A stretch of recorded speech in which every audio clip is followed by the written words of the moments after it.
Hvaljen Isus i Marija, dragi pratitelji YouTube kanala Udruge Hrvatska za život.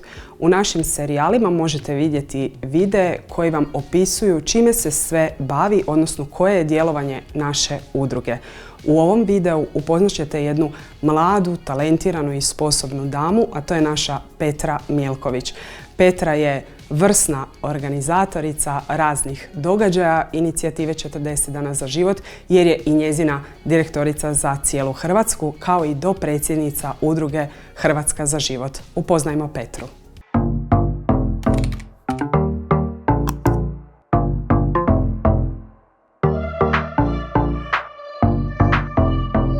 Hvaljeni si Marija, dragi prijatelji. Moje ime je Petra Milković i predsjednica sam inicijative 40 dana za život Hrvatska. Molitva i post, miroljubivo bdjenje i osvješćivanje lokalne zajednice tri su temeljna stupa ove inicijative na kojem ona već počiva 10 i više godina i na kojima raste sve ovo vrijeme i širi se cijelim svijetom. Kako je zapravo ova inicijativa uopće osnovana i kako ona započela? 2008. godine u jednom malom gradiću College Station, Teksasu, u saveznoj državi Teksas u Sjedinjenim Američkim Državama, 4 prijatelja, dugogodišnjih zapravo kolega u borbi za život, zaključilo je da svojim protestiranjem, svojim prosvjedima, peticijama ne postižu ništa kako bi se novo otvorena klinika za pobačaj u njihovom gradu zatvorila. U tom trenutku su odlučili sjesti oko jednog malog drvenog stolića i počeli su moliti na nakanu da im Gospodin kaže što i kako dalje činiti.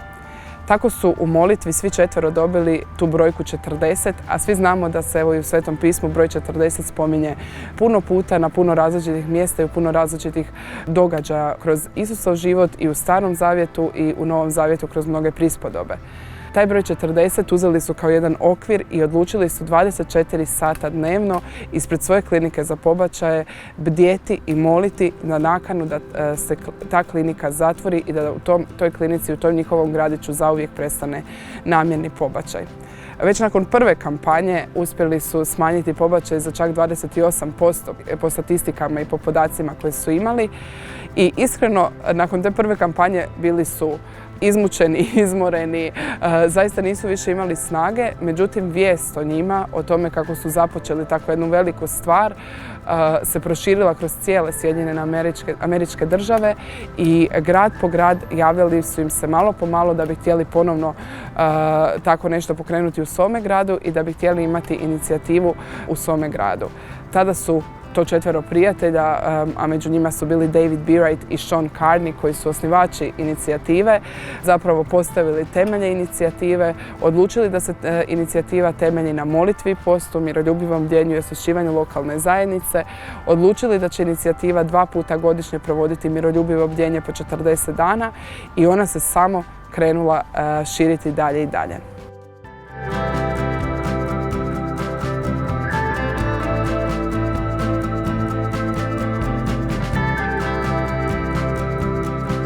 Prije nego što ispričam kako je inicijativa došla u Hrvatsku i kako se raširila po našoj domovini, osvrnut ću se na temelje inicijative, na 3 glavna stupa, a to su molitva i post, miroljubivo bdjenje i osvješćivanje lokalne zajednice. Prvi stup inicijative, molitva i post, nije bez razloga uzet kao temelj inicijative. Naime, sve svoje molitve i postove kroz svih 365 dana u godini prikazujemo upravo na nakane inicijative kako bi namjerni pobačaj u našoj domovini i u cijelom svijetu zauvijek prestao. Molitva i post ima svoj temelj u Svetom pismu jer nam Isus jednom prilikom govori kako se ovaj rod, ovaj naraštaj može izagnati samo molitvom i postom.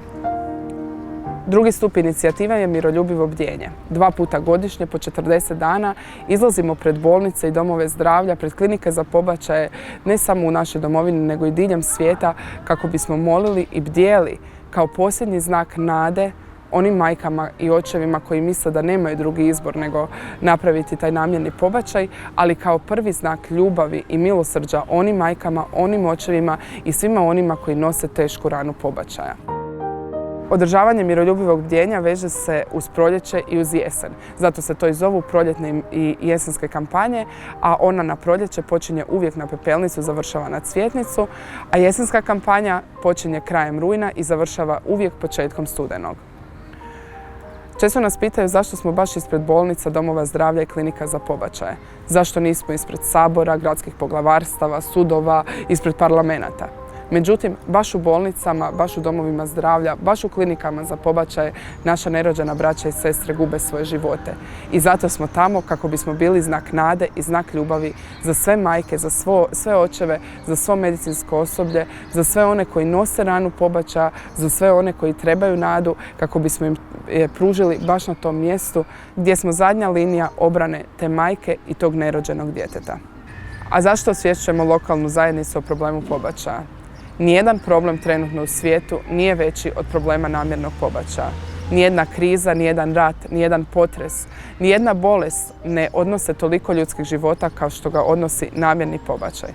Konkretno, više od 50 milijuna ljudskih života oduzeto je svake godine tamo gdje bi trebalo biti najsigurnije, najtoplije, najsvetije, ispod majčinog srca.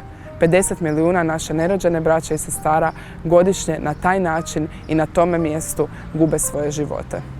2013. godine prvi put sam čula za inicijativu 40 dana za život i iskreno tada nisam znala o čemu se radi ni kako se ta inicijativa provodi. Međutim, djevojka koja mi je prenijela veliku vijest o toj inicijativi, došla je sa rečenicom: znaš li da smo jučer u Londonu zatvorili 2 klinike za pobačaje? I ja sam onako bila malo zbunjena, gledala sam ju, nisam znala o čemu se točno radi i onda mi je ona objasnila da su molili, bdjeli konstantno već nekoliko godina u sklopu inicijative 40 dana za život i pitala je želimo li mi u Hrvatskoj imati takvo nešto. Iako nisam znala o čemu se točno radi, znala sam u tom trenutku da mi je Gospodin upalio tu jednu vatru u srcu koju i dan danas, nakon 9 godina što inicijativa postoji u našoj domovini, osjećam i zbog koje svaki dan radim ovo što radim i zbog kojeg sudjelujem u inicijativi.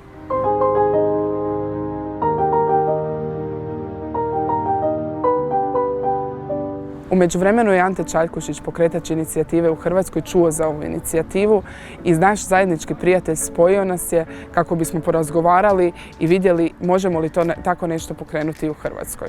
Nisam znala ko je Ante, a danas mi je jedan od najbližih suradnika, jedan od najbližih prijatelja i tada, bez obzira što se nismo poznavali, odlučili smo da to je nešto što želimo imati u našoj domovini.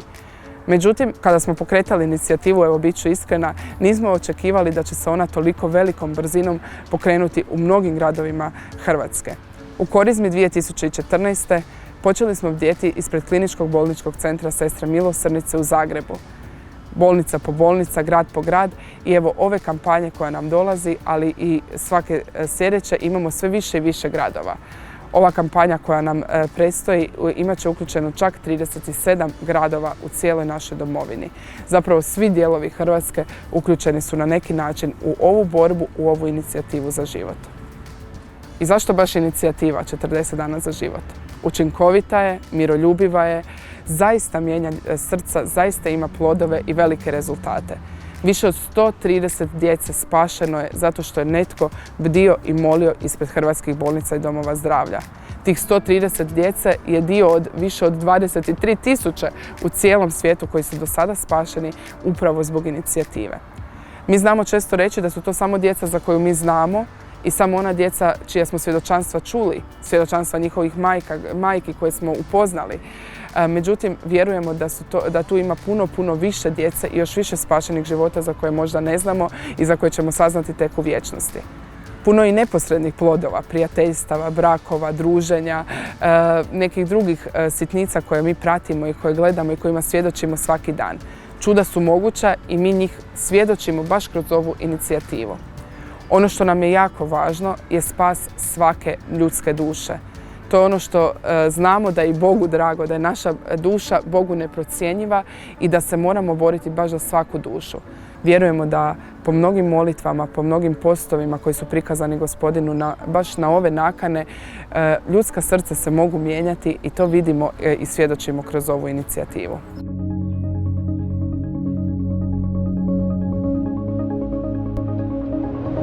Za sam kraj voljela bih vam posvjedočiti zašto je važno stajati baš ispred bolnica i domova zdravlja, zašto je važno sudjelovati u kampanjama i miroljubivim bdjenjima inicijative. Ispričat ću vam priču o dvojici dječaka koji su danas živi baš upravo zbog ljudi koji su na snijegu, ledu, buri, vjetru, suncu stajali ispred bolnica i domova zdravlja. Prva priča je o dječaku Davidu, čija je majka već došla u bolnicu na svoj zakazan termin za pobačaj. Ušla je unutra, bila je već pred vratima i netko je se obratio na hodniku i rekao: pa čekajte malo, jeste li vi sigurni u tu svoju odluku?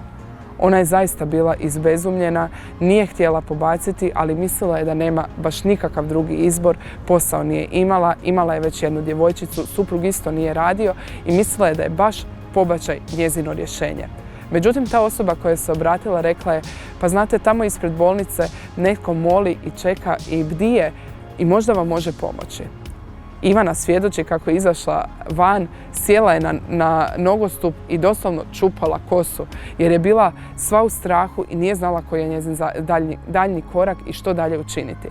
Međutim, ohrabrila se, obratila se jednoj jedinoj gospođi koja je tada bdjela ispred bolnice i danas je maleni David živ i zdrav upravo zbog toga što je ta gospođa tada bila na mjestu bdjenja. Drugo svjedočanstvo koje mene osobito raduje je svjedočanstvo o malenom Juraju.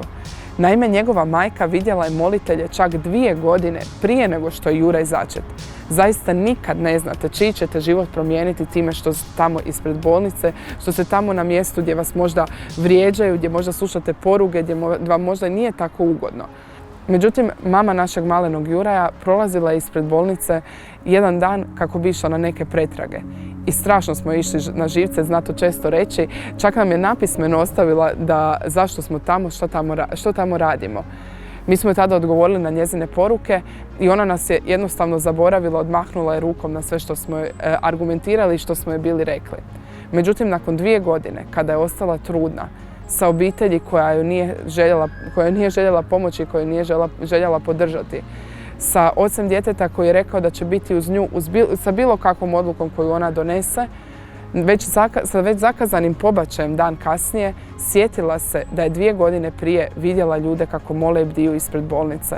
Odlučila nam je ponovno poslati poruku i vidjeti što je to mi još možemo ponuditi kao zadnja grančica nade za koju se može uhvatiti.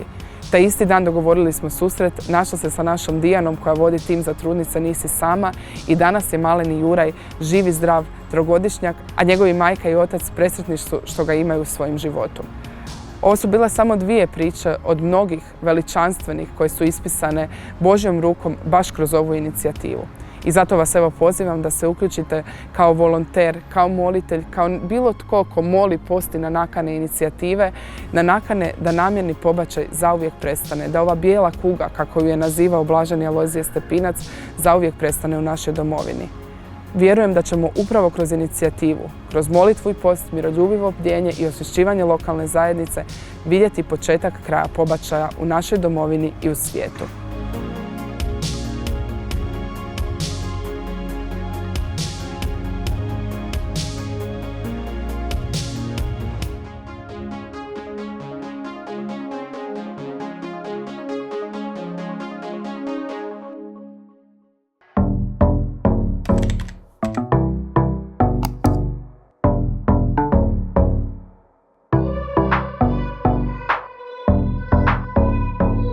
U ovom ste videu upoznali našu Petru Milković.